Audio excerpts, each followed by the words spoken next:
Welcome to Your Mac Life for Wednesday, July the 22nd, 2020, show number 1263.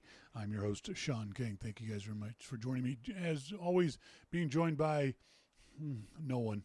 Melissa's not here tonight. So it's just me, flying solo. As always, when I fly solo, I need you guys' help. Send me emails to onair@yourmaclifeshow.com if you want to talk about any of the things we discuss during the show, or to onair@yourmaclifeshow.com. Always love hearing from you guys, so please send me emails. On tonight's show, as always, we're going to talk to our good friend Jim Dalrymple of The Loop at loopinsight.com. We're going to talk a little bit about the Twitter hack Post-Mortem. Was there any long-term damage, any consequences, anything at all long-term for Twitter? I think we're going to hear more about this hack at some point, hopefully not as we get closer to the U.S. election. There is a lot of speculation that part of the hack wasn't just the Bitcoin aspect of it, which, by the way, garnered $280,000. Yes, $280,000 worth of people are freaking morons. Sorry, this camera. I keep looking at the wrong camera. I've been looking at this camera for 10 years now, so I'm using this one. Using the iPhone, my iPhone 11 Pro Max as my camera this evening. Usually it's pointed at Melissa. So we're talking a little bit about that. We're also going to talk about the MP3 at 25 years of age. When I read that, it was like, oh my God, my career on the internet is as a broadcaster is longer than MP3s, which is kind of mind-boggling. But some folks may not even realize how the MP3 destroyed and rebuilt Phoenix like the music industry, and led the way for all this streaming stuff we're doing now. So we'll talk about the MP3 at 25. We're also going to talk about Apple defending its 30% cut. Apple commissioned its own study, which always you should take with a grain of salt. That showed that everyone else is taking 30%, so why should Apple get the blame for it? The reason why is because Apple's the most successful store out there. But apparently every other store, according to the Apple study, charges the same. Google and Amazon and Microsoft and everybody. This is ahead of Apple's CEO, Tim Cook, appearing along with Google CEO, or Alphabet CEO, Amazon CEO, and I think Facebook CEO, in front of the House Judiciary Committee next Monday, which will be a flustercluck. It's going to be an embarrassment for those who know about the stuff, because they don't. The members of the committee, in general, are average people, let's just put it that way, to be kind, and they don't know how to ask these guys questions. So Cook et al. Will dance around any answers. We won't actually learn anything. Next Tuesday, Apple will report its earnings as well. And we all know what earnings are going to be. It's going to be stupid amounts of money, stupid numbers of iPhones, stupid. It's going to be great. So, also in our starting point photography segment, today, the winners of the 2020 iPhone Photography Awards were announced. Congratulations to all the winners. But there's some hinky stuff going on there. And I want to talk about that. I posted up in the Loop, loopinsight.com, my thoughts on this if you want to go check it out before the starting point photography segment. As always, we'd love for you guys to join us in the IRC chat room. Our friend Monty has set up the IRC chat room, so it's easy peasy to get in. You go to the front page of the yourmaclifeshow.com website, and right there you'll see Open IRC in new window. You click on that, you enter in any username you want, and you can join Dave, Les, MacMan, Sherry, Monty, all of us in the IRC chat room. Les is in Australia. He's in Melbourne, Australia. So if he can be here, you guys should be able to be here. Monty has also posted it right there in the text below me. Can you see that? Can you read that? Can you read that text? I hope so. That's what's going on in the IRC chat room, so you can see what these guys are talking about. So I was saying that I'm using, this is the iPhone camera that I'm using. I'll just show you guys, and you guys in the IRC chat room beat up on Monty for this, because Monty thinks the other camera looks better. So here is the Facebook camera. The FaceTime camera, the camera built into the iMac. Now this is a 6-year-old camera, so there's no way it's going to be of as high quality as the iPhone camera. But Monty thinks this camera looks better than the other camera. I think Monty has been standing too close to his charred corn husks and has gotten stuff up into his brain. Because this camera does not look as good as this camera. This camera, sorry. Tonight, what's today? Today is the 22nd. Tonight is your last night. Not last night. Tonight, Comet Neowise will be appearing in the night sky at its closest point to Earth. It's in the northwest quadrant direction. If you can find the Big Dipper, just look slightly down from the middle of the Big Dipper. You'll probably need binoculars unless you've got very, very good eyes, or it's fairly dark outside. But if you haven't had a chance to see it, go look, because A, it ain't coming back from the 7,000 years, and B, it's an incredible sight. It's just kind of awe-inspiring to go outside and just look. If you're, see, again, small town, there's light, but I was standing with a street light behind me, but there's still not so much light that it washes it out. We saw it fairly clearly through my dad's old binoculars. So if you get a chance, go on out there and see that.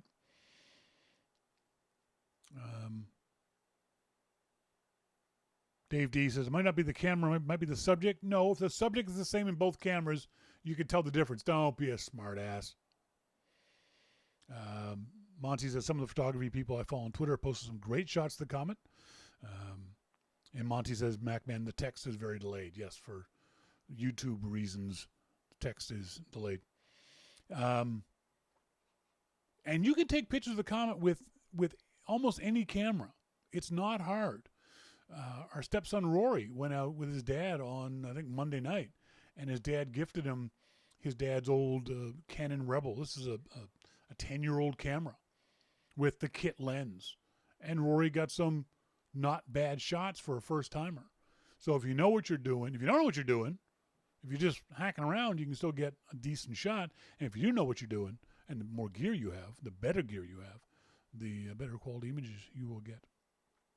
MacMan says, where we live, it's very hard to see it. Yeah, it depends. It obviously depends on where you live. If you live in the middle of a city and can't get outside the city limits, a good distance away from a bright city, you might not even be able to see it. So, which would be a shame. It really, really would be a shame. Shawn must have got one free at the 2003 Macworld keynote if he attended. Yes, I did. I got a Firewire camera for free. What else? There's been a lot of talk. I just want to grab this story. Where'd it go? Some of my favorite features. There's people are talking about the new sounds on macOS 11 Big Sur and how they're different, significantly different, noticeably different from macOS 10 Catalina. Would you notice that? Do you notice the difference? I haven't installed even Catalina, let alone Big Sur.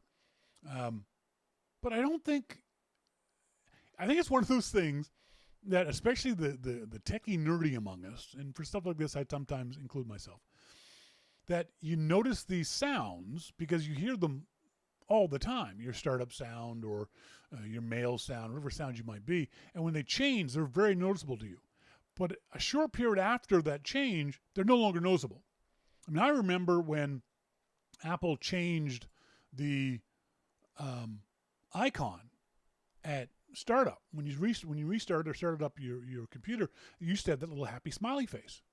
And they took that away and put an Apple logo in there. And we lost our shit.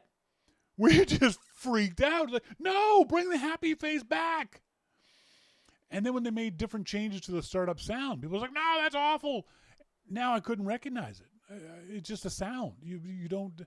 So it was just sort of interesting to me how people there were some very serious discussions about how these sounds have changed, why they've changed. Apple shouldn't have changed them. There's no reason to change them. And I agree, there's really no reason to change them. But it's funny when I stop and thought about it, I thought, well, you're not going to really notice them in 2 months. 6 months. It's not going to be a sound that you'll go, oh, that's still a jarring sound different from what it was a year ago. I don't think people are gonna notice that much. Macman, I still miss the startup chime. Yeah, exactly. The other thing that there was a new $30 remote for people who hate the Apple TV Siri remote. I just recently refound my Siri remote for the Apple TV 4. I thought, oh, there it is. I thought I'd lost it. But it was in a drawer somewhere. And I took it out and I started using it and went, Jesus Christ, I hate this thing. This is the single most awful remote I've ever used, and I've used hundreds of them. This is terrible. I'd forgotten how awful this remote is. It's the buttons are equidistant from top to bottom, so when you pick it up, even if you pick it up from the flat side, you know you can turn it over, but you don't know whether you have the orientation right or not. And so and 95% of the time you don't. So instead of pausing the movie, you turn it off, or you switch something, or Siri comes on, or Jesus. And then trying to use the supposed touchscreen on the top of this thing for arrow keys, no, forget about it. It's utterly useless. It is utterly useless as a remote. It is up there with the iMac hockey puck mouse in terms of usability. Quite possibly the shittiest remote I've ever used in my entire life. It is an awful design. Thank God the old Apple TV remotes work. I'm still using the Apple TV remote from the Apple 2 or 3 that I've got. It still works just fine. And then occasionally I'll also use my iPhone to enter text or things like that. But for the most part, yeah, I can see why people would pay $30 to basically get a different remote or cover this remote up. This is horrendous design-wise. I haven't even bothered trying to use Siri on it because I don't use very many of the... Well, actually, I do now. I use more of the Apple services, Amazon Prime and Netflix and Apple TV Plus than I used to. But I don't even bother with Siri in this thing. So yeah, it's horrendously bad, embarrassingly bad that Apple still, after all this time, hasn't fixed this thing. They know this thing sucks. How it got out of the design studio, I don't know, because anybody who's ever used a remote knows this thing sucks. 4-year-old children could recognize this thing sucks, and yet Apple is still selling it. It's an embarrassment. Later on the show, we're going to talk about the Ipp Awards, the iPhone Photography Awards. I don't know why they call it the IPP. It's just IP Awards. I remember talking about this last year, and the whole award thing was kind of hinky to me. And when I did some background research, it got even hinkier. It got even it doesn't rise to the level of scam, but it certainly, we'll talk about it in the Starting Point Photography segment. But up next, we're going to talk to our good friend Jim Dalrymple of The Loop at loopinsight.com. We're going to talk about the Twitter hack Post-Mortem, the MP3 at 25. We're going to talk about Apple defending itself and its 30% cut, along with much, much more. Please stay tuned. All that and much more coming up. This is Your Mac Life.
Welcome back, folks. Thank you guys very much for joining me here on this Wednesday evening. Our good friend Jim Dalrymple, The Loop, at loopinsight.com, is joining us in the IRC chat room. Jim, how you doing?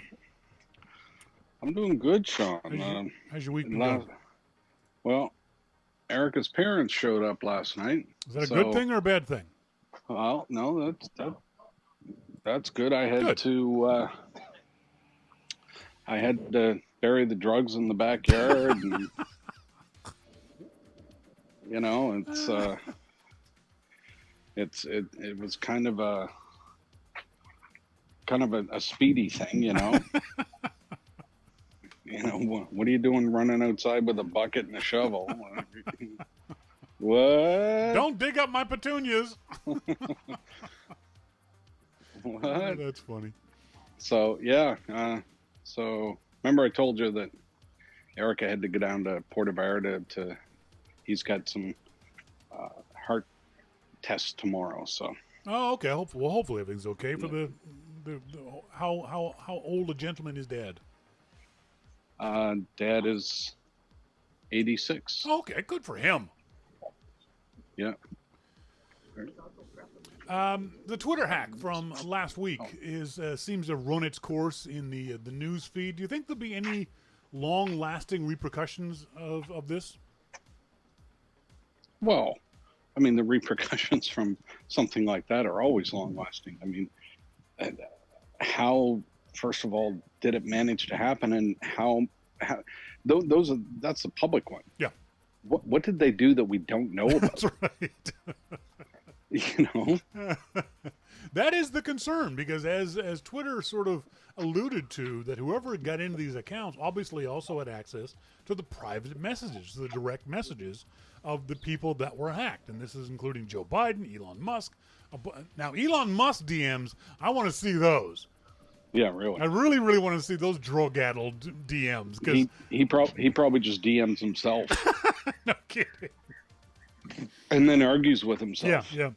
I think that at some point, the biggest fear is that the bad guys discovered something that they will then use against someone running up to the November elections in the United States. I hope that's not it. I hope it's just embarrassing dick pics. You know, I hope it's just someone was cheating on somebody and it won't rise to that level of, oh my God, awfulness. But you can never tell. Well, it's hard to know what happened, but if you're communicating your affair on Twitter DM, then you deserve what you get. Well, that's Jeff Bezos. That's how he got caught. Well, it cost him $27 billion too, literally. So yeah. Well, be careful, guys and girls. Yeah, be careful, and girls. I don't think there's going to be any. In a month's time, we're going to hear a report from Twitter where they're going to say, "Oh, this is what actually happened. We've fired the people involved." There have been a couple of sort of conflicting statements that the bad guys either just social engineered somebody or literally paid someone to do it for them. The worst part about this is $280,000 was dumped into that Bitcoin account at $1,000 a pop. Yep. So there's $280,000 worth of people so smart they can use Bitcoin, and yet so stupid that they get caught in a scam like this. Yep. And I have zero sympathy for any one of them. Well, I hope we're going to talk about the iTunes gift card thing too, because bring that up. Okay, no, we don't need to talk about that now. No, that's more important than this. Whenever you have, basically, I have no sympathy for them. People get scammed with the gift card thing, but the problem is it's a lot of old folks getting scammed now. Come on. Well, okay, that's not my problem. You know what? It's stupidity. It is absolute stupidity. So you don't think it's a bit harsh on people your grandmother, your parents' age? Oh my God! If you tried to do that to my parents, my mother would beat you with a baseball bat.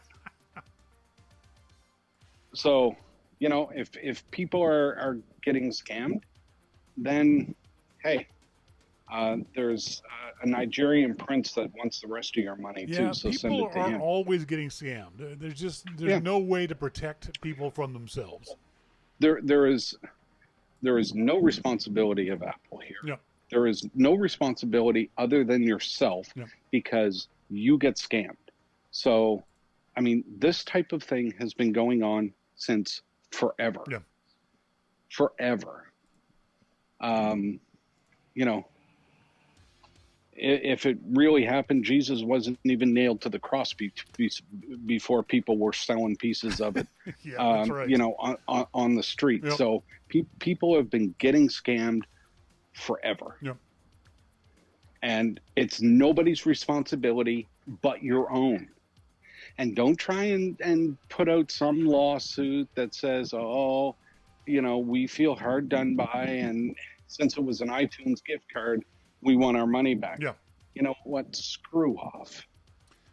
There's You get scammed. There's no doubt that part of this is the typical lawyer attitude of, okay, who can we sue and get lawyers' fees out of this? If we can get, and not even go to court, but if we can get the company to settle, I get a third of that. So lawyers have gathered together a group of people and said, hey, it's not going to cost you a dime. All you have to do is join this class action lawsuit, and when we win, you get X number of dollars, and I get a third of that. You'll get $5. And I'll be the first one to admit I've been involved in class action lawsuits with Apple. I was the named plaintiff in the logic board problems of Apple's back in 2014, when a Canadian law firm approached me and said, hey, we saw that you had this problem. Do you want to be part of a Canadian class action lawsuit? I went, hell yes, because that freaking motherboard cost me $600. And so I went through the process of this. I went through. They were going to be They said you're going to be the named plaintiff on this in suing Apple. And I was like, yeah, bring it on. I'd be happy to do it. Literally 2 days before we're going to go to court, Apple settled and gave everyone the money back who had paid the $600 logic board thing. So that's what lawyers are looking for. They're looking for being able to pressure a company, in this case Apple, into settling and giving lawyers up all kinds of money. There is no real way that Apple can track these gift cards. That's the problem. The lawyers are looking at trying to sue someone, but there's no solution that Apple can do, is there? I don't think so. I mean, if you get scammed, if there's some charlatan out there that manages to get your money, understand that this is your fault. Yeah. You gave him that money. I don't care how old or how young you are. There's no age limit on this. We're not going to say, well, anybody under 18 and anybody over 55 is exempt from being scammed. Yeah. No. You got scammed. I mean, it's your fault. So I don't know what else to say. I just have no sympathy for anybody. I mean... So you're saying you have no sympathy for any of the old folks who got scammed on this? That's kind of harsh. No, well, whatever. I have sympathy for them. I don't think Apple should be sued about it. That's the thing. Okay, well, do I? Well, I don't know. I can't. No, I have no sympathy. No, I was going to adjust my position there a little bit, but I really don't. I mean, if somebody called me and said, "Hey, you know, your son is in trouble, and I need, you know, $1,000 on an Apple gift card." Yep. Come on, really? That's right. You know, come on. I'm the same way. It's like a lot of it is, how dim are you to think that's the way things work? You know, that's what your son would do. I mean, has your son ever been in trouble where he's had to call you late at night or from jail or anything like that? No. Oh, okay. He is much unlike me. Did you ever have to call your parents from jail? Not from jail, no. I did. My mother hung up on me. Well, like I said, last week I told Dave that a few years back my parents canceled their home phone number and didn't tell me. So So there you go. So if I had called them, Yeah. I wouldn't even gotten an answer. Well, it's not as bad as them moving on you, It's just, but yeah, I got in trouble with the police, and I called my mother up. My mother said, "Are you safe?" I said, "Yes." She said, "Okay, goodbye," and hung up on me. Gotta love mothers. It's just like, hey, you got yourself into that shit.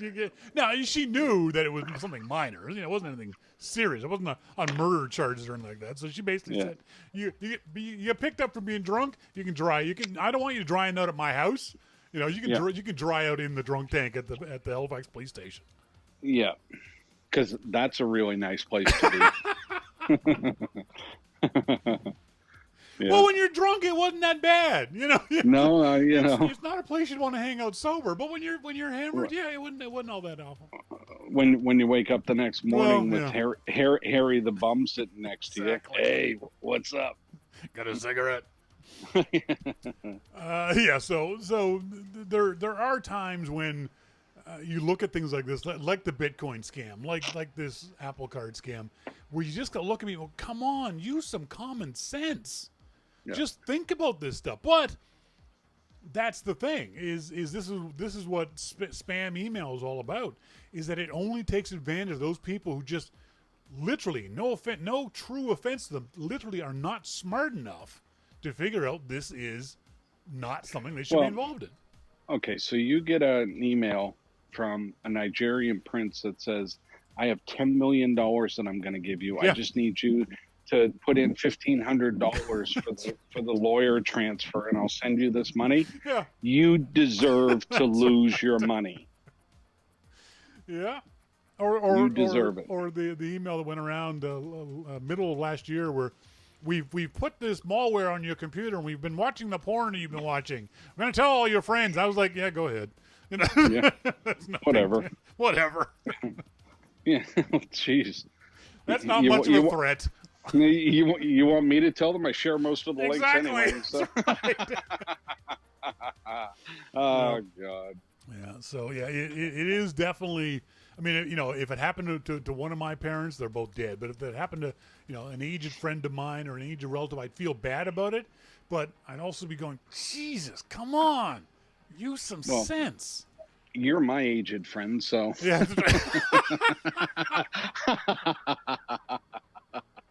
Wow. Yeah, Wow. I really don't, and I'm sorry to say, but I really don't feel any sympathy for that. I don't know why. Yeah. I just don't. I mean, these types of scams have been around for so long, and I think it's actually pretty sad that people are bringing a lawsuit. Yep. To try and get their money back from Apple when it wasn't Apple's fault. It's your fault. That's right. And they're never going to find the bad guy. So the lawyers are trying to find someone to blame, and Apple's the convenient, big-pocketed group to blame. Yeah. There's an interesting article I saw this morning. I posted up on the Loop called "The MP3 at 25: How a Digital File Dynamited the Music Industry." I love that headline because there's absolutely no doubt that's exactly what MP3s did. It blew up. Not even dynamite. It was an atom bomb in the music industry. Do you remember your first experience with MP3s? Oh, my God. Oh. My first experience with MP3s, jeez. I know for me it was Napster. I know back in 94, somewhere around that time frame, 98, someone mentioned something about this app, and you know what? I know the time frame because it was just after I'd gone back from a store here in Canada called Future Shop. It's now owned by Best Buy. It's kind of like the Canadian version of Best Buy. And that's where except it's the cheap stepsister whore. It's not even close, exactly. That's where we bought our CDs here in Vancouver. At the time, Vancouver, for some weird reason of economics, had the lowest prices of CDs in North America. While everyone else is paying $15 for a CD, our new CDs were under $10. So I would buy a lot of CDs. I had a shitload of CDs. And I remember going into Future Shop and buying my usual, 5 a week kind of thing. And coming home and playing this music and thinking, Jesus, 10 out of the 12 songs in this album suck. And 11 of the 15 of this one suck. And this one and I just blew $50 on 45 shitty songs and got 5 good songs out of it. It's like, God, I remember being pissed about it. And someone suggested this Napster thing. So I downloaded the Napster client, and oh my God, here were the albums that I had just bought, these CDs I just bought, with the individual songs for free. Yep. And you mean I don't got to pay FutureSoft $50? I can steal this stuff? And I knew I was stealing. Yeah. I had no problem with it because I felt the music industry was stealing from me too. And at first, all I did was I just downloaded all the music I already had in MP3s. But then I started just grabbing everything, just everything. Select all, download. Exactly. That's right. Only time I went back to Future Shop was to buy new hard drives. You know. Well, I'll be honest with you. I didn't use Napster a whole lot. The one song I remember going on Napster to look for, because I could not find it to buy, was a song by Bobby Hebb called Sunny. Oh, yeah. You know that song? Yeah, it's a great song, yeah. I love that song. And as you know, I knew a lot of musicians. Yeah. And I saw how Napster was affecting them. Oh, God, yeah. Instantly. So instantly. So one of the things that I did with my kids was I gave them a monthly allowance to buy music on the iTunes store when it came out. Yep. And I said, if you need more, let me know, but do not steal this music. Yeah. And what was interesting is that we would go to our friend's place, that our kids were all friends and we were friends. We would go over there and they had hard drives full of music. Yep. And we're bragging about stealing the music. Yeah. And, the kids asked, well, why can't we just download it like they do? And I said, you remember that guy that we went to see at the Metro Center that was over at the house and, for the barbecue? Yeah, his life depends on buying that music. Yep. And he's a friend. And you enjoyed his company. You enjoyed meeting him. You thought it was really cool. Well, that's like somebody stealing my work and we can't eat anymore. Yeah, that's right. So they understood that, but it was definitely later on. I mean, Napster started early and it was a raging success. Yeah. So I know that we're getting way off topic here, but I think for me, it was less about being able to download that stuff, because even by that point, I was listening to traditional radio a lot less. For me, it was being able to make my own mixtapes on CD, to take the music that I had already had and rip it to MP3, and then instead of having 12 songs on a CD, I could have 50, 60 songs on a CD. Or I could take the music that I had already bought and put it on CD, or grab that one song off Napster and put it on a CD. To me, that was where I used Napster and LimeWire later on a lot more than just grabbing entire albums. After a while, the fire hose got boring.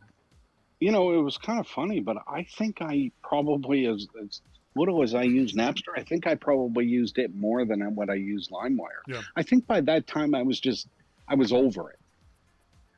Yeah. But is there any service like that out there right now? Oh no, there's still all kinds of torrent sites available. There, if not more than there ever were.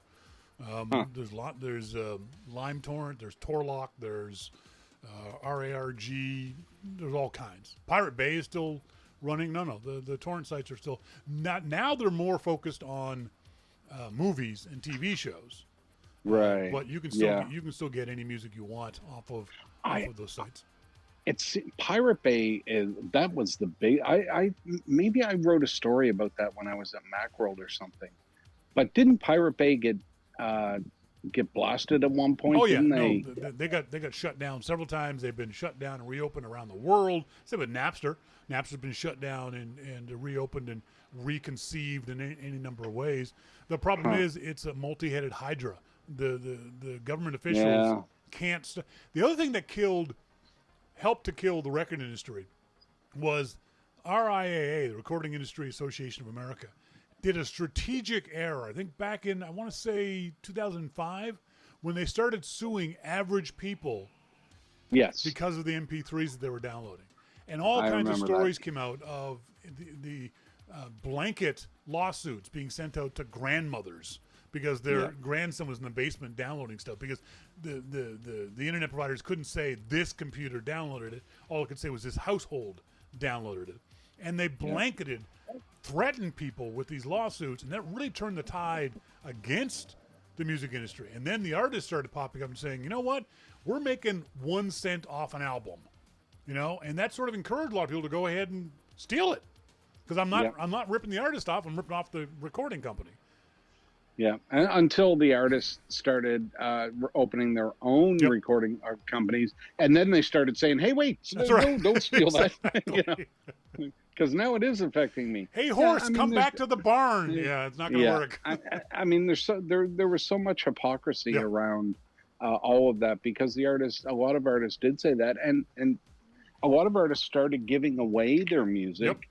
Even when they did have their own labels. But I remember thinking, okay. Wait a minute. A year ago, you were saying, go ahead and do it. Now that you have your own record label, you're saying, no, don't do it. What doesn't seem right here? So, yeah.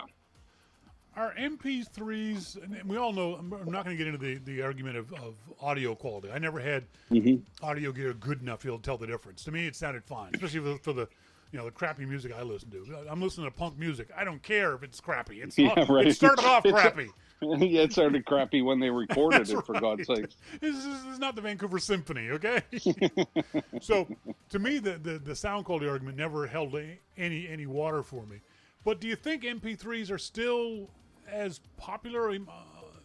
I don't think they're. It's streaming now, isn't it? Everything is streaming. Well, everything is streaming, but I mean, there's different codecs now, so things are different. Back when MP3s came out, people were trying, because the internet was so slow back then, people were trying to compress them down to make them as small as possible, and that did create some artifacts in the music that was. Sometimes it made like good recordings sound like punk music. It was awful sounding. But I understand why they did it, because you had, like a 9600 baud modem, and, you couldn't download megabytes and megabytes. Notice something, megabytes, not gigabytes. Yeah, no kidding. Megabytes and megabytes of stuff without it taking all day. So I get that they wanted to compress it down as much as possible, but that did affect the sound quality. But if you look at it now as, you stream AAC files from Apple Music, I mean, it sounds great. Yeah. And that's streaming. That's not even downloaded. Yeah. So we don't have the same things now that we had then. And, if you're in Logic or Pro Tools, you can make a high quality MP3 or AAC file that sounds amazing. So it's a totally different animal now than what it was. So, I mean, you could make a gigabyte MP3 file and it would still take no time to download. Yeah. I mean, I think no big deal. I think the biggest loss, and I think anyone, say, under the age of 30 doesn't know what we're about to talk about. The biggest loss for me was the physical nature of the media. Even the cassette had liner notes inside of it. But LPs, the physicalness of that big, beautiful black piece of plastic. Even CDs, you could stack them up on a bookcase somewhere, and someone could go over, just like books, read your musical tastes and make judgments on you based on those musical tastes. Now I have to hack into your computer, and then I see things that I don't want to see. Exactly. And in that folder called "Do Not Open." And then I see links that you never sent me that you sent to other people. And no, you're right. I mean, it was one of the things that was always the topic of conversation when you met new people back then is, what kind of music do you like? Yeah. Oh, really? Well, have you listened to this? Have you heard his Sugar Hill Gang? Yeah. Because there you go. I see what you're doing. Yeah, you see that? Huh? Yeah. You like that. So, that was always a topic of conversation, but, and you would find some people with eclectic music taste. You would find people with the same music taste, different, all kinds of things. But you're right. You could walk into somebody's house and look at their CD collection or their albums and say, wow, I've heard about this album, but I never had it. So, it's different now. Now you have to look on their phone, which is easy enough to do. I mean, you just roofie them and get their thumbprint and, Next Monday, Apple is going to be appearing before the House Judiciary Committee. Apple released a study today defending the App Store 30% cut ahead of Tim Cook's... Excuse me. All right. Holy shit. I'm sorry. I sneezed into my arm, but still. Wow. Ahead of Tim Cook's appearance. I think I might have COVID. What do you think this is, as I wrote in the loop, Apple softening the ground up for next week's testimony? Well, of course, yeah. Do you think it's going to make any difference?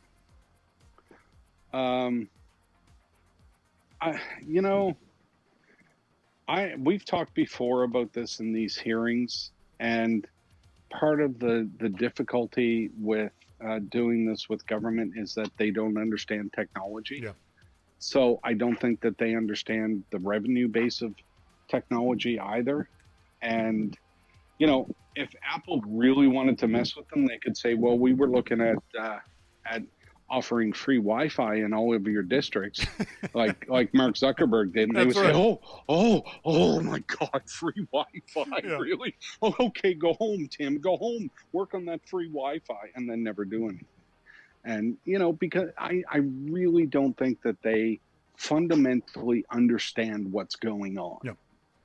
And I don't think that they know what Apple offers. I know that there are arguments against the 30%. I get that. I get that, developers would like to see that lower. Sure. I get especially now where, there are job losses and everything else.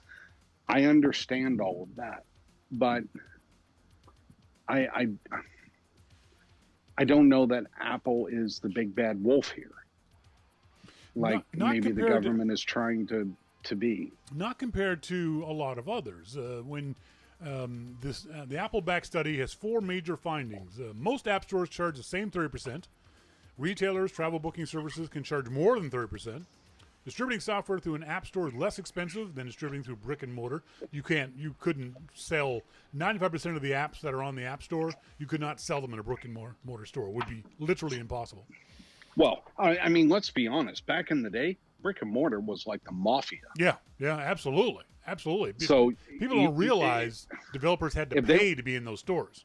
Oh yeah, and they had to pay to get good position, and they have to pay to, and they still do. Yep. These companies, you don't walk into a grocery store and see a display of Lay's chips in the middle of an aisle, and that doesn't cost Lay's anything. Of course it does. That costs them big. So don't think that the brick and mortar thing was a great way to do things. You had to pay. I think that's the issue, is that the either the companies themselves or the members of Congress don't get that part of it. They don't understand that this is not ripping off is the wrong word, but this is not Apple or Google or Amazon ripping these people off if they're providing a service that's worth that 30%. And I think for the most part, it from a consumer point of view, it is, except for the fact and developers have made this complaint justifiably in the past. One of the problems with the App Store is discovery. It's very hard to get noticed on the App Store because it's so popular. It's a kind of a catch-22. The other problem is that you go and search for an app, and the first thing that pops up is an ad for someone else's app, even if it's the exact same name as yours. And that's a problem a lot of developers rightfully complain about. I go on the App Store, on the podcast section of the App Store, and do search for Your Mac Life, and only one podcast should show up. And yet 15 others do. 2 of them are ahead of mine. That's insane. That's just stupid. Apple should not allow that kind of stuff. With all the other issues that folks have in the App Store with counterfeit apps and copycat apps and things like that, developers are saying, you know what, we're giving you 30%, but we're not getting that value back. And that's a valid argument that developers can have with Apple. But I don't think the Judiciary Committee should be getting involved.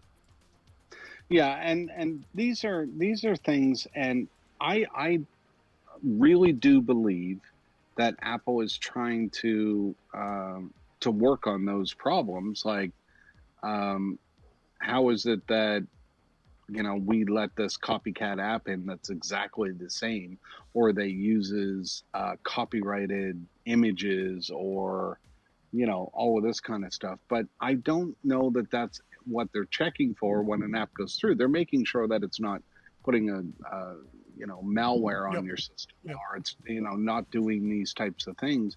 And should they look deeper into those? Well, yes, but when it took Apple longer to approve apps, then developers were complaining about that. And I'm not saying that they shouldn't. Yeah. You want to submit your app and have it approved, but there's some safety things in there as well that you want. Yeah, there certainly is value for the way Apple does stuff, and there certainly is an argument from developers that 30% is too much.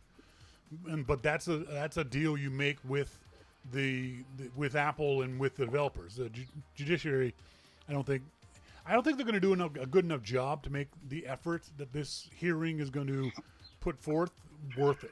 It just doesn't feel like it's going to be of any practical use. Well, if they understood what they were talking about, then I would feel better about it. Yeah. But I just don't think that they do. I mean, if you had, instead of the government, if you had a bunch of, tech geniuses up there that could ask relevant questions, yes, and you had the geniuses from all of the companies answering those questions, then I would feel much better about any kind of committee or whatever. But what you have is politicians that know nothing about what they're talking about, talking to the CEOs, because they don't want to talk to anybody else. Yeah. They want to talk to the CEOs, and the CEOs are well prepped for their answers, and I don't think it actually gets them anywhere. And I'm not saying that Tim and the rest of the people aren't smart. I'm saying that if the government actually wanted to get somewhere, have people that can ask the proper questions and have people that can answer those detailed, hard questions. And I don't think that you necessarily need the CEO there. You need if it's a security thing with the App Store, like we do this and protect people's privacy, have the head of security and privacy for Apple there. Have, one of the top engineers there, like maybe it's Craig, or maybe it's, one of the actual geniuses that they have that builds this stuff. Have him there and, let these people hammer it out. And, maybe then we would come up with something. But right now, it seems to me all we have is politicians and corporate executives that are briefed. Yeah, it feels like it's just political theater. What is not theater is on Monday, Apple committed to be 100% carbon neutral for its supply chain and products by the year 2030. Do you think they can do this? Well, I think that if there's any company that can, it is Apple. But holy smokes, I mean, that's a big thing. but they have made huge strides in the past, let's say, 5 years or more. So they're committed to it. Apple, even when Steve was still around, they were committed to the environment. They are still committed to the environment. And I don't think that there's any way that Apple would make this commitment without knowing that they could reach it. In fact, I think that they know that they can reach it in probably 7 years. Yeah, that's an excellent point. That Apple isn't going to 10 years from today go, oh, we just squeaked in under the wire. I think you're right. They're going to, because they're saying they've already carbon neutral for corporate emissions, and they plan to bring their entire carbon footprint to net zero 20 years sooner than targets by other companies. Other companies are doing this. Amazon and Google are also involved in this. Apple seems to be more high profile when they make these announcements. I love the little ad that they had. Apple could pee on the sidewalk and it would be more high profile. I mean, seriously. You're not wrong. But is it something that Apple should be lauded for, or is this something that companies should be doing anyway, almost by law, as a corporate responsibility to undo some of the damage that corporate America has done to the planet? Yeah, almost by law. No, that is exactly why Apple should be lauded for what they're doing. Yep. Because not only is it not law, but Apple is taking a stance stronger than any other company out there to set an example. And, you can say what you want about Apple and its App Store and everything else, but when you see things like this and things like their commitment to privacy and the commitment to other things that they have in that company that is just part of the company, then I think you have to take a step back and say, yeah, this is the one that sets the standard here. So I think it's I think what they're doing is great. Of course, I have no idea how they're going to do it, but they will, because again, they wouldn't have come out and said it if they couldn't. They didn't just come out and say, hey, Lisa, what do you think? Like 15 years? Nah, just say 10. No, nobody they didn't remember do that. Yeah, they won't remember that. No, I mean, they have such a track record in their systems of everything that they do that they know what it's going to take. Yep. And they know what they've done so far. They know what it's going to take, and I guarantee you they'll beat it. I love the fact that they're at least swinging for the fences. That at least they're making the effort, or seeming to make the effort. When you go to Apple's website on the newsroom, Apple supported the development of an aluminum production method that releases oxygen rather than greenhouse gases during the smelting process. There's only one reason. It's not cheaper to do it that way. It's not more efficient to do it that way. It's just different. It's less deadly to do it that way. Canada is one of the largest aluminum producers in the world, in northern Quebec. And it's always aluminium. Aluminium, that's right. And it's always been the pollution that it creates has always been a huge, huge problem.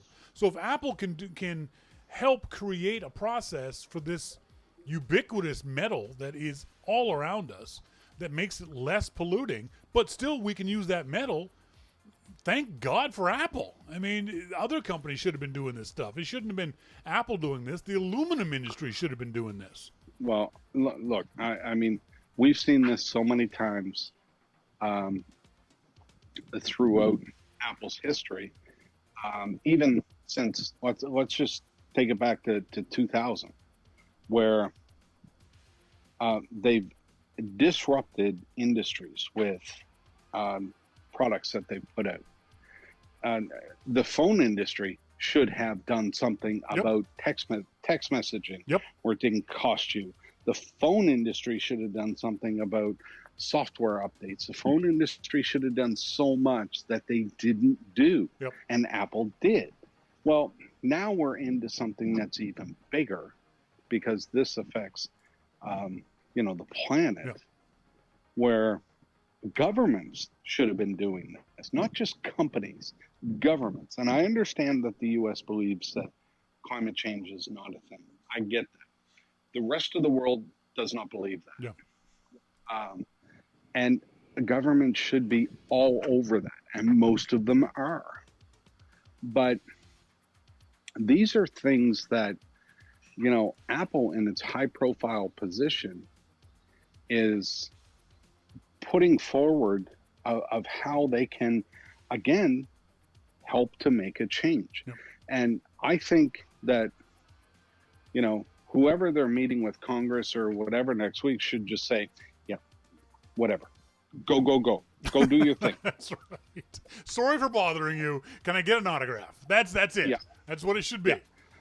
Tim, what do you think about free Wi-Fi? And I would give the same answer that Steve does. Well, I'll give you free Wi-Fi if I can stop paying taxes. Yeah, I love that. Oh, my God. Folks, you may not remember this, but back in, I think it was 2005, when Apple was proposing the Apple campus to the city of Cupertino. And one of the city councilmen said exactly that. Said, "Hey, Tim, how about getting us free Wi-Fi?" Yeah, Steve. And Jobs very clearly and very straight-facedly said, "Sure, let us stop paying taxes." You're not going to get something for nothing from Apple. They're doing it for a reason. Well, and the reason that the guy did that, if you remember, is that Google started saying that they were going to give free Wi-Fi to Mountain View. Yep. So Cupertino didn't want to be without free Wi-Fi. And this is on video. And Steve said, okay, free Wi-Fi, sure. Sure, not a problem. I'll stop paying taxes and I'll give you free Wi-Fi. Right. And everybody just said, oh, no, never mind. Never mind. We'll pay for a Wi-Fi, That's okay. It's okay. Sorry about that. Yeah, sorry. Didn't mean to bring that up. No. I asked you this last week. You said no. Have you yet had a chance to watch The Banker and or Greyhound? No. Come on, man. No, I haven't. I really haven't. Do you know what?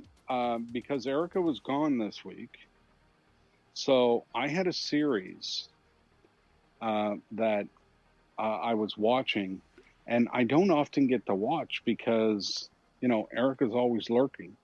So lurking? Always... Wait, lurking? That is not the right word to use, brother. So I say lurking jokingly because a couple of times my friends came over, and right after they would come over, she would text and say, say hi to Jimmy or say hi to Atticus. And I thought, what do you... Well, we have a Ring doorbell, so she would get an alert down in Puerto Vallarta that somebody was at the door. So she would see who was there. So I went out on Sunday, and as I walked away from the door, I turned around and waved. She just told me today, oh, by the way, I saw your wave.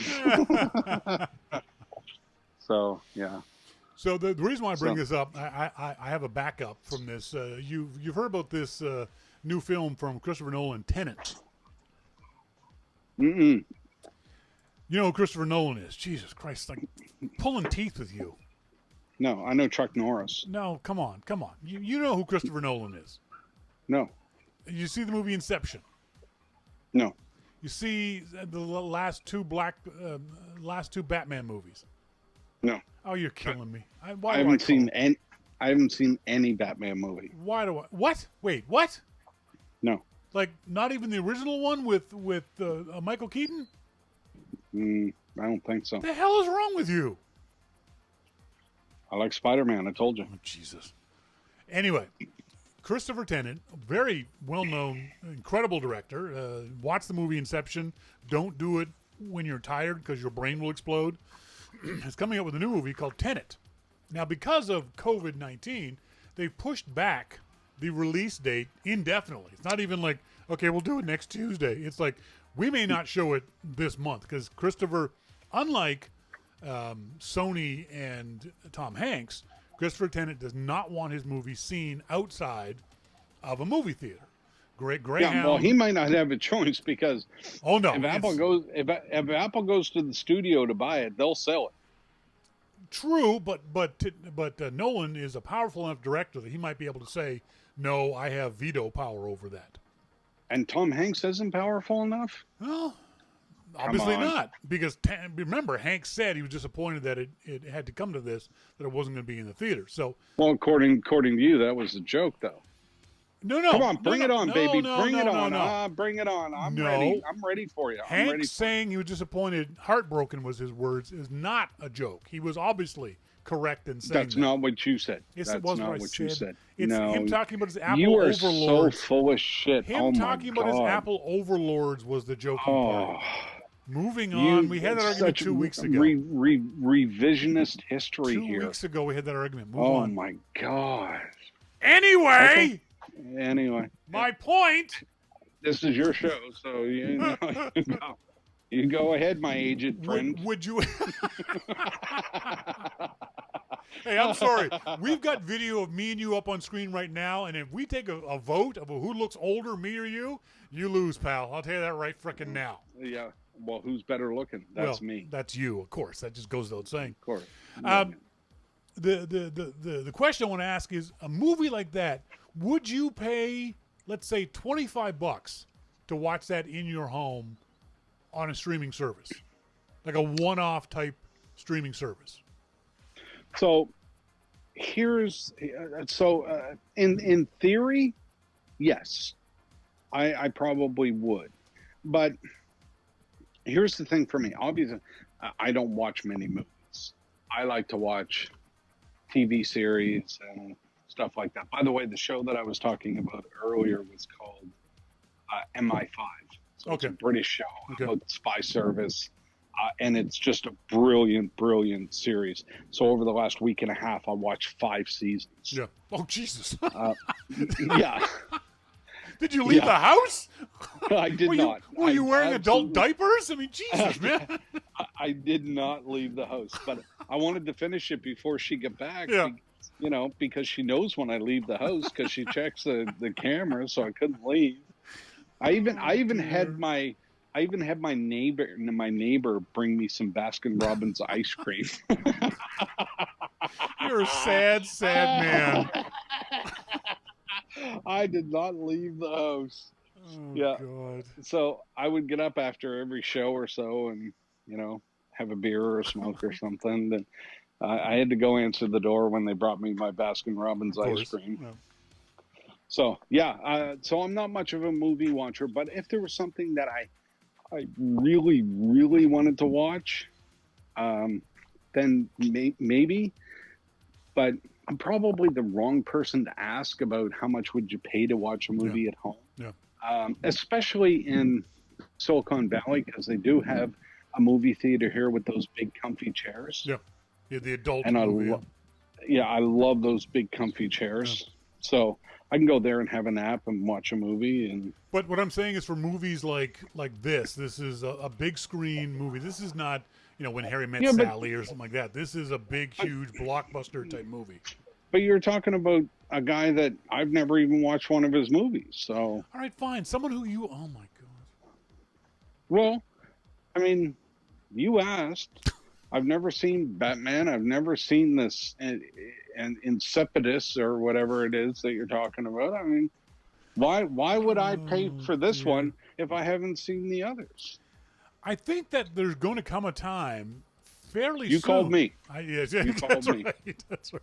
Well, you answered. No, it doesn't work. Never mind. I think there's going to come a time within the next 5 years, because of people getting just better streaming, better audio quality, better picture quality in their home setup. I'm not saying a home theater, but just in their home, that there's going to come a time when people are going to say, yeah, I'd be willing to spend $25 on a major blockbuster movie where I don't have to go to the theater. I don't have to sit amongst other people. I don't got to sit in wet jujubes. I can have my own popcorn at home. I don't got to spend $15 for a box of popcorn. Oh, I love that popcorn though. Yeah, but I do love movie theater. Okay, So I would pay $5 for the movie, but I would pay 50 for that popcorn. You know, you can get Orville Redenbacher movie theater popcorn, right? Where? Orville Redenbacher. Do you even know? No, who that it's not the same. I don't know. I don't eat. That's not the same. No, I want that popcorn though. Okay, now you convinced me. I'm going to the movie theater. For me, it's peanut butter cup M&Ms. Peanut butter. I've never had those. I have to have those when I go to a movie theater. I've never had those. And the problem is, the bag I buy at my grocery store for $1 is literally $5 in the movie theater. You gouging bastards. Which is why I bring my own. Yeah, so I usually get the I don't know if it's M&M. No, Glossette raisins. Oh, I can't stand those. Oh, I love those. And so I get those and some popcorn. So I pop a few raisins, chocolate covered raisins in my mouth, and you know, you get that sweetness, and then throw in the buttered popcorn. I am just in heaven. I am just in. You got it all worked out, don't you? Oh, I know. I'm serious. I got it worked out, oh, and I can make one last right to the other. Yeah. And then you have your $35 cup of Coke. Yeah, exactly. That is mostly water. Yep. And then you take a little sip of that after at least 2 handfuls of popcorn. Oh my God. Yeah, I think the movie going experience is slowly but surely accelerating and dying. That I don't think we're going to see this much after about 5 years from now. Right now in my home, I've got a nice TV. I wish I had better speakers, but I watched Greyhound and it was good. It wasn't great on a relatively, small 55-inch television set, and I wish I could have watched it in a movie theater, but I can see in 5 years when we upgrade to a bigger TV and a better sound system that movie would have been fantastic, just sitting here in my own privacy of my own home without having to worry about other people harassing me. Well, I will say that I think that we have a pretty damn good sound system overall. I have that Sonos. Yeah. The sound bar, and then a couple of the speakers in the back of the room, and it's very good for type of surround sound, especially with movies like that. I think one of the things is you have to sit in that environment in a friend's home or someone's home to realize, oh, this is what you're talking about, because we're all so used to those 2 speakers on either side of our inside of our TV sending sound to you, and you don't know any better. But when you do live in a place where, I remember when I had roommates, I had a roommate who was a sound guy, and he had a surround 7.1 system, sound bar, the subwoofer, and the whole deal. And you watch some of these movies, and you're like, Jesus Christ! I can feel this thing tickling my butt. I actually have that's a totally different link. Yeah, I know. I'm sorry. I have a woofer that I bought with the Sonos system too, and it makes a big difference. When you hear bombs going off and stuff like that, like it hits you in the chest.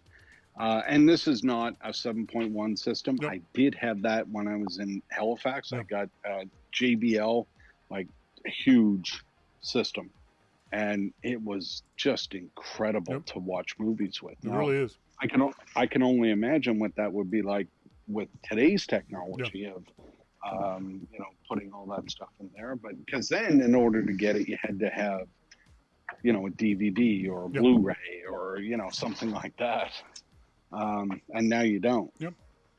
So I think that's where we're headed. Movie experience wise, is more and more we're going to watch, because there's so few movies nowadays that I think I need to see in a theater. I'm happy enough to wait for them to come out on Netflix or Amazon Prime or things like that. There's not many of those big movies that you've got to go to a theater to see. I am actually happy to wait for the rental price of $3.99 or $5.99 as opposed to paying $20 or what you were saying, $25. I'm happy to wait for. I don't care if I need to see it right now. I mean, for the past probably 3 months or more, I have not watched live TV. Yeah, same here. I've not watched Comcast, although I still have it. Yep. I've not watched it. I'm watching Apple TV and my channels. Oh, do you want to talk about Peacock? Watch your language. Have you signed up for Peacock? I did. But you sign up for everything, so I do. There's nothing on Peacock I want to see. I would sign up for a picture of the day from myself. Let me tell you about Peacock. It is the biggest scam I have ever seen in streaming TV. $5 a month and ads. No. I got the $10 a month, no ads package. Okay. Which means that I can watch Cheers and the Rockford Files with no ad. But I cannot watch The Blacklist, or I can't watch Blind Spot, or there's one other one that I looked at. It is the biggest scam I have ever seen. Yep. They don't have any of the new programming on Peacock. It is awful. Yeah, when I first read about it, I thought that was going to be, NBC's version of Quibi.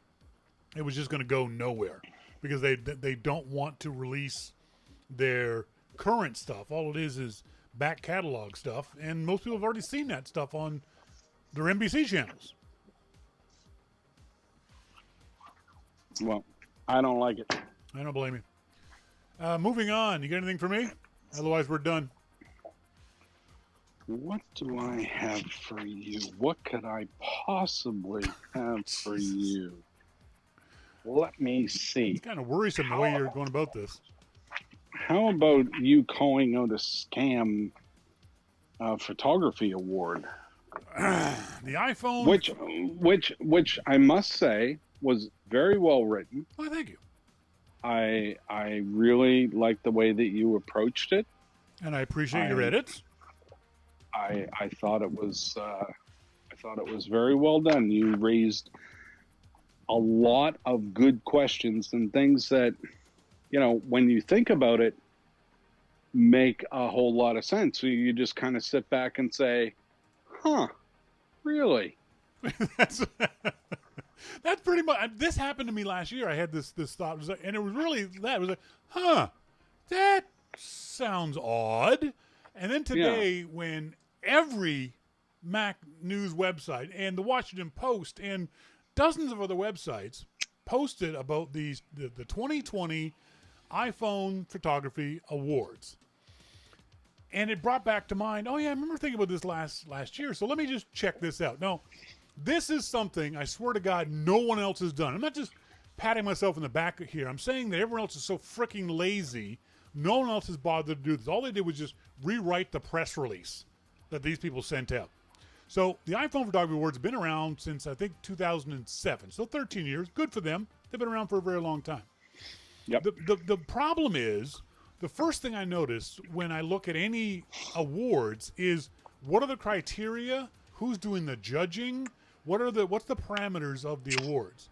And the first thing I noticed when I went to the IPPawards.com website is they have no list of judges. Now, when Apple does their Shot an iPhone contest each year, generally, they give you a list of the 6 to 10 people who are judges. Phil Schiller, a bunch of famous photographers, that kind of stuff. Every single, at least reputable photo contest I've ever seen has got, at the very least, a list of judges. I may not know who they are, but there's a list of judges there. You can say those are the people that are adjudicating this. That doesn't mean it's a bad contest. It's just a little bit of a red flag to me. Yeah. The next red flag was the fact they're charging you to submit your photos to this contest. Again, I should have submitted a photo. You should have, because it would have cost you $5 and they would have laughed. They would have had a great time giggling at your photos. No, I would have said, I'm not paying you. You look at this beautiful photo. Well, I went through the process to see how that worked, and you cannot send the photo until you give them your credit card information. So that's not going to work. So that's another tiny little red flag. So now we have 2 red flags.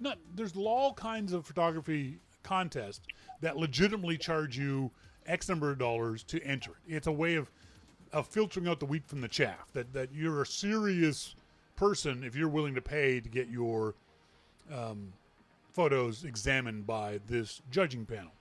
Okay, so 2 little red flags. The next thing was that when he was interviewed on the website Input, the founder of the Ipp Awards, Keenan Aktulun, and I'm sorry if I'm saying your name wrong, Keenan. When I finally saw his name, because it was hard to find elsewhere, I went to his Twitter account. His Twitter account is protected, which seems to me kind of odd. Why would someone involved in a social thing like a photography contest have his Twitter account protected? Not only that, but nowhere on the Ipp Awards website do they have any social media information. There's no link to their Facebook page. There's no link to the Twitter account. They have those things, a Facebook page and a Twitter account, but there's no link there. So that's 3 little red flags. Then I saw that they were awarding the grand prize winner got an iPad Air. And I thought, that's a little cheesy. iPad Air, not the iPad Pro, but the Air. Well, no, I'm okay with the iPad Air. Yeah, but I'm just thinking you want big prizes. You know, I saw another website that was giving away $5,000 to the first place winner. iPad Air, I think that's a fair prize. iPad Air is a fair price. I think. Yes. Okay. All you did was, like, you know, you can't see what you're doing. You snap a pic and you send it in for $5 and you win an iPad Air. I mean, it's not like it takes any talent. Jesus. So the winner got shut up. The winner got an iPad Air, and then the first, second, third place people got an Apple Watch. Oh, okay, that's kind of cool. Love that. But then when I go to another hidden section of the website, I had to dig around the website to find this stuff. It turns out the Apple Watch they're giving away is a Series 3. And again, if you're charging $5 per photo, and you have, as you claim, tens of thousands of submissions, that's at least $50,000. Give up the Apple Watch 5, guys. Come on. I think that, and as you said in the article, at least what I think that you were trying to say is that transparency would be an ideal part here. Yeah. And I don't think that they were being very transparent with what they were. Yes, you were getting an Apple Watch, but it was 2 versions behind. Yep. Still a good watch. Yeah, not a bad. I have one. It's not a bad watch. Yeah. No, absolutely. I mean, it's a great product, but I think people would expect that you were getting the latest one. So yes, the transparency really wasn't there, but it's the gold bars that I love. I want one of those gold bars. This was the one that made me go, okay, this is really hinky to me. The other things are just a little teeny tiny red flags. This is a giant waving in the breeze, giant huge red flag. On their website, they say the winner will get a gold bar from one of the finest private mints in the world. They don't name the mint. They just say one of the finest, and first, second, third place will get a palladium bar. Wow, that's pretty cool. Was it Jim and Shawn's mint? No kidding. Because when you read the fine print, again, you gotta dig through the website to find this stuff. The fine print says these gold bars are 1 gram. 1 gram bar. That's going to be the tiniest bar possible of gold or palladium. 1 gram. It's worth about $65. About $70 of palladium. That to me just seemed straight up and down sleazy. If you've made at least $50,000 off of this contest, give people an ounce of gold, an ounce of palladium. Don't even do that because it's a stupid prize to give anybody. You know, you take the ounce of gold money, dump it into buying an Apple Watch Series 5. I would send them a poster of me. That's right, and you would get less than a gram of gold. It just it really bothers me that there's nobody, and even Tim Cook tweeted out, "Congratulations to this year's award winners from all around the world. Your extraordinary photos beautifully preserve the moments that make life so magical." It makes me think, did Tim even look at these photos? Have you looked at the photos, Jim? I have not. The photos are mostly boring. At the very least, they are uninteresting photos. Okay, so let me ask you this, and I'm all joking aside. Are these photos taken by people like me who don't know? I mean, I took a photo in Puerto Vallarta and you critiqued it and said, the horizon should have been higher and all of this kind of stuff, things that an actual photographer would have known. Yep. So are these photos submitted by people like me? You don't know from any of the descriptions that they've posted on their website. I do know, though, that the grand prize, one of the, and this is very common in photo contests, in the IPPawards.com contest, it expressly says the photos can't have appeared anywhere else except your Instagram account, except your own private account. In other words, you can't have, this can't be a photo that you use for an ad campaign somewhere else, or that you sold to iStock Photo, or those sorts of things. Well, guess what? It turns out the grand prize winner won second prize in a different contest a couple of months ago. So are the IPP Awards people now going to pull that grand prize winner off of their contest page? They have to. Well, they have to. They broke the rules. We will see. I will keep tracking this as we go along. But as you go through the list of photos that they have included on their website, the vast majority of them are really fairly boring photos. I mean, they're really not interesting photography. And that's critiquing from an objective point of view. Many of them are uninteresting. Some of them are okay, but many of them are just not good photos, let alone not being award-winning photos. They're just in general not very good. There's a photo I'm showing to the folks in the on the video right now. It's a little girl sitting with a big, huge, puffy pile of cotton candy. It's a very cute picture, except it's done in black and white. That cotton candy is going to be pink. Her little outfit is going to be it's a little polka dotted outfit. It's going to be some variation of red or green or white or whatever it might be. There's probably a brown bench that she's sitting on, green trees sitting behind her. Why is this photo in black and white? It's not a very good photo. Because that's what people think that looks good. And that's fine. Maybe don't know. And that's fine, except that when you're a prize-winning photographer, you shouldn't make elementary mistakes. You know what I'm saying? That photo would be okay if a friend took it and put it on Facebook and looked, hey, look, here's little Sarah. I played around with some stuff. Oh, that's a very cute photo. Very nice job. That was not an award-winning photo. Why you got to be like that against Sarah? Because Sarah.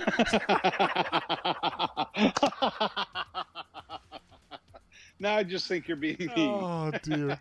The first place lifestyle winner is called, for some reason it's called Culture Fusion. Audrey Blake.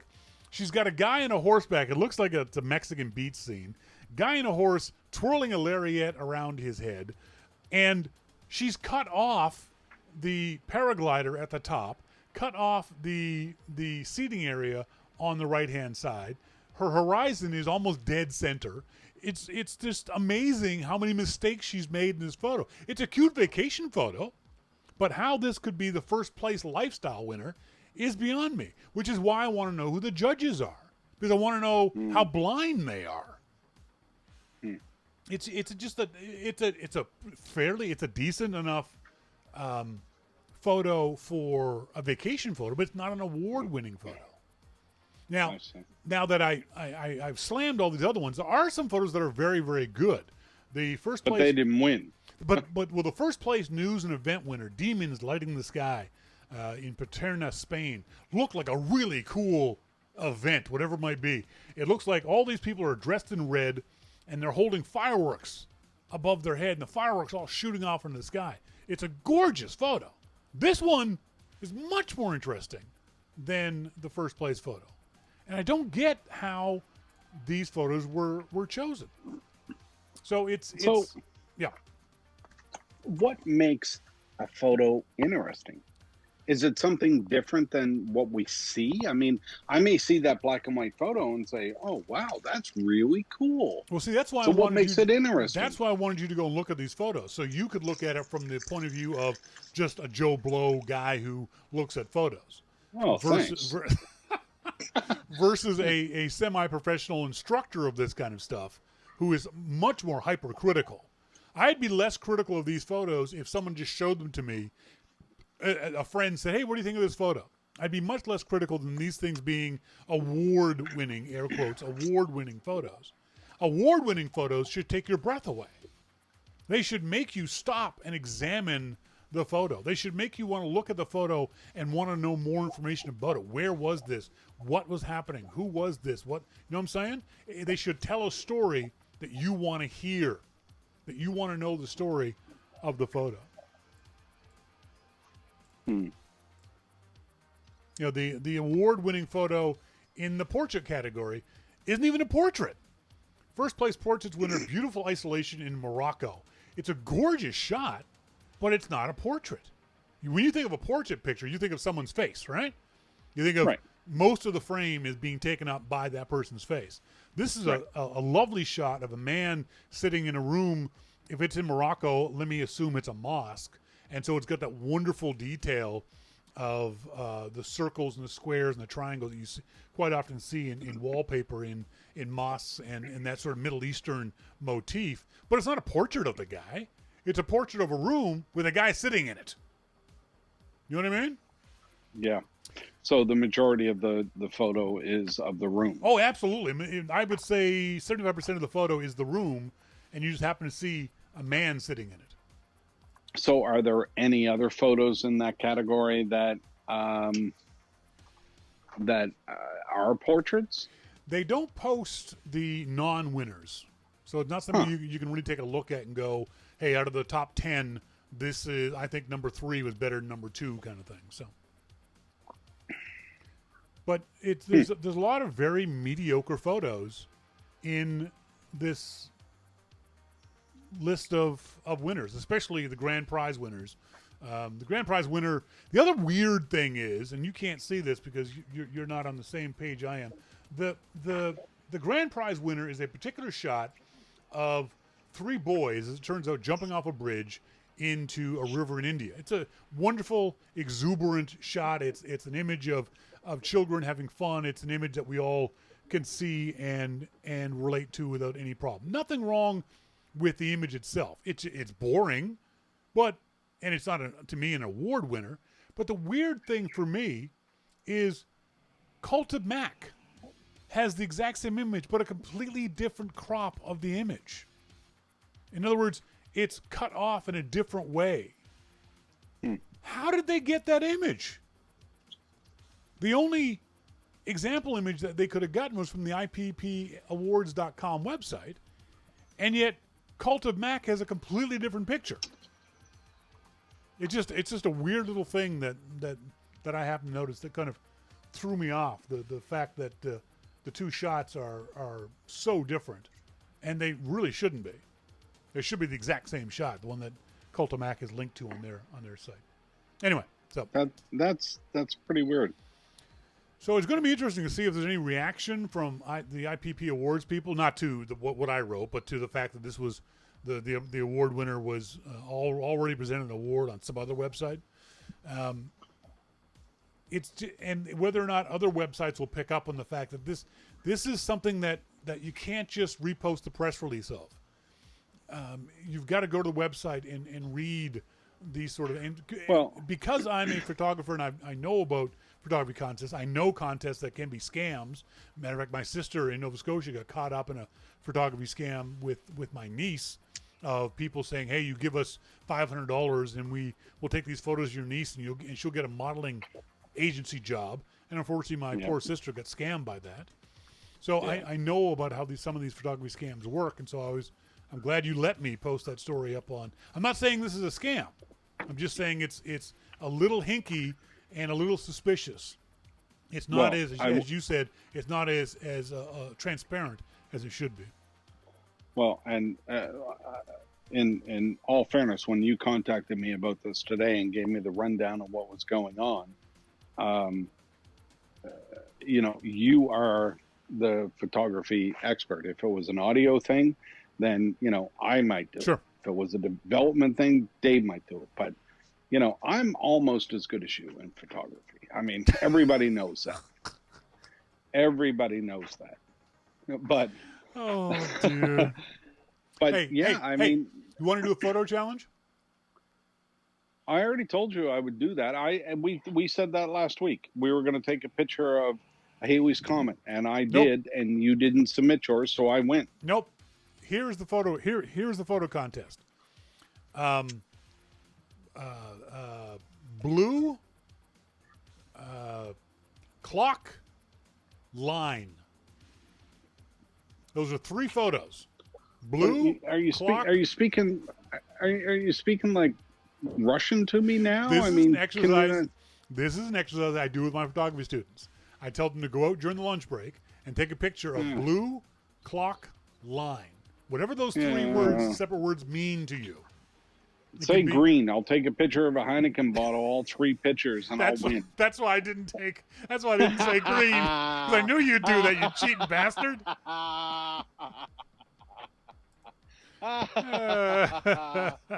See, now you just admitted that you're a cheater. That you're cheating, and I win by default. It's my contest. I can set the rules however I want. Blue clock line. No. I mean, no. No. Why not? No. Because you just admitted that you were cheating. So so that you could win. I mean, that's just I win. So there's 2 weeks in a row I win the photo contest. Because you can't prove I didn't take that picture of Halley's Comet last week. You're right. You're absolutely right. I can't prove you didn't. So I win. I win. You're out 2 weeks in a row. Now let's have a songwriting contest. Let's go. It's like arguing with a 9-year-old. It's just ridiculous. I'm gonna put my song out. It's called "Rappers Delight." No one's ever heard it before. Oh, God. Folks, I've been talking to Jim Dalrymple for The Loop at loopinsight.com. He has his own podcast up on the iTunes store. It's called The Dalrymple Report. He's here each and every week. Thank you, Jim. Thanks, Shawn. Talk next week, buddy. Bye. Little bastard. He thinks he's so clever.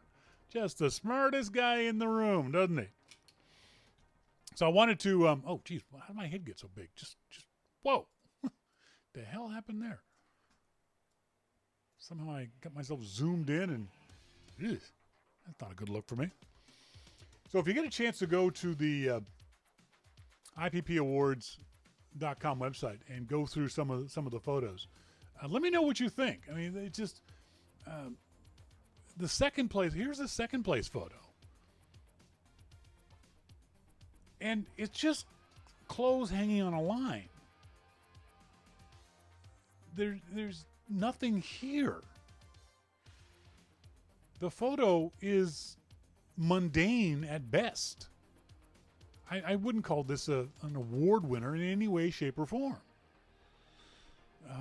The third place photo, Chic of Youth in Baghdad. When I first looked at it, I thought, what the hell's wrong with the old man's face? Well, it turns out he may have been turning his head just as he was being photographed. And I suppose it's kind of artsy, but it doesn't do anything for me. IPPAwards.com. See what you think. This is second place, Beauty in Every Day in Irvine, California. Are you kidding me? Where's the beauty in that photo? The colors are kind of nice, but it's a wall grate. I think it's I don't know what it is. I know it's not interesting. I know it's not in any way, shape, or form makes me want to talk to the photographer. Third place, Untitled. This is going to blow your mind. That's the photo. That's the whole photo. I think he had Vaseline on his iPhone 7 lens. Because there's no other excuse for this photo to win anything, let alone third place. MacMan says, if I had taken my Lisbon Hill shot, my iPhone, I think it probably would have won something. I guarantee you it would have. It's better than these ones, MacMan. Now, I will admit there are some that that I absolutely do like. This shot of the horses. Now, it doesn't say where it is, but I think this is a lovely shot, if only because the way the photographer has captured this one horse's eye just over the mane of the other horse. I don't like the background is the horizon line is almost dead center. That's just annoying to me. Again, you always want to have more sky than ground or more ground than sky. But that's a really nice shot. I like that shot. If I was going to award, if I was forced to award a photo to any one of these images, I would definitely consider giving it to that shot because it's kind of cool. But there are just very, very few shots in this that make you say to yourself, oh yeah, that's a beautiful image, and I really want to know more about it, or talk to the photographer about it, or shoot it myself, or those kinds of things. I'm just going through the list of photos. There's just so much mundaneness to them. It's all opinion. One of the things is, though, as I've always said, photography is subjective. I can objectively say that some things are not traditional, say horizon lines and color where there should be black and white, or vice versa. But I can say that for the vast majority of people looking at these images, most people would say similar things to what I've been saying, that they're not award-winning photos. It might be nice photos. It might be fine travel photos, memory photos of your time in Mexico when you saw a guy on a horse with a lasso around his head. That's kind of a cute photo. But very, very few of them are actual full-blown photos worthy of awards and prizes. And as Cult of Mac said, this was a prestigious awards. No, they're not. They're not prestigious. I'll tell you right now, this is not prestigious awards. So if you get a chance to read the article I posted on The Loop, loopinsight.com, let me know what you think. Send me an email to Shawn at yourmaclifeshow.com, or leave a comment in the story on The Loop. I'd love to hear from you guys. That's it for tonight's show. As always, I want to say thanks to our good friend Jim Dalrymple of The Loop at loopinsight.com for joining us each and every week. Thanks to you guys for being tuned into the show on Wednesday night, or whether you're listening in via the archive. As always, I've been Shawn King, and you've been listening to Your Mac Life. See ya!